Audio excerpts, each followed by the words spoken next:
touch on this really briefly. And I guess this is just sort of a button for yesterday where Nathan Robinson outlined all of the ways that Brett Kavanaugh lied and lied and lied and lied and lied and lied and lied again in his Senate testimony from things that, it seems like he could have, to the sort of, lying about drinking game names and pushing credulity about his stomach and so on.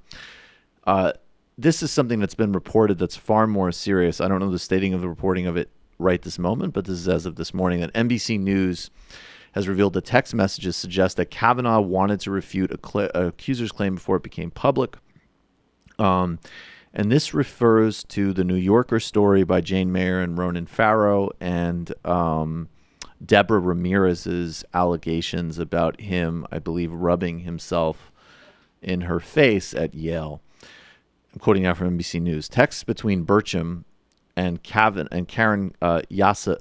Yarosavage, both friends of Kavanaugh, suggest that the nominee was personally talking with former classmates about the Ramirez story in advance of the New Yorker article that made her allegations public. In one message, Yasavov said that Kavanaugh asked her to go on record in his defense. Two messages show communication between Kavanaugh's team and former classmates in advance of the story. Now, this is, of course, in contradiction of what Kavanaugh told the committee about these things being sprung on him. That was a word he used a lot.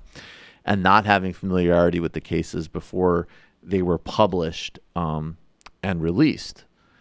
So this once again underlines just the fact that this guy just lies quite a bit. If these perjures himself, criminally accountable perjury, if these text messages are confirmed. Burcham text with Yarosavage shed light on Kavanaugh's personal contact with friends, including that he obtained a copy of a photograph of a small group of friends at Yale in a 1997 wedding in order to show himself smiling alongside Ramirez 10 years after they graduated. Let's actually play this clip briefly from Grand Central Terminal. Is it an image? Or a banner drop? We don't have it? Okay. There were protests across the country yesterday. The count is obviously still not sure. These were people at Grand Central Terminal in Manhattan unfurling a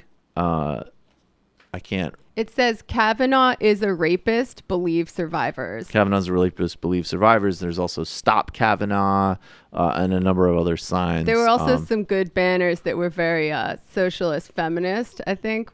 Some of them said like, no feminism without socialism, end capital, et cetera, et cetera. Yeah, see, there we go. No feminism under capitalism. That was Luke J. Walker from Twitter. Luke J. Walker from Twitter.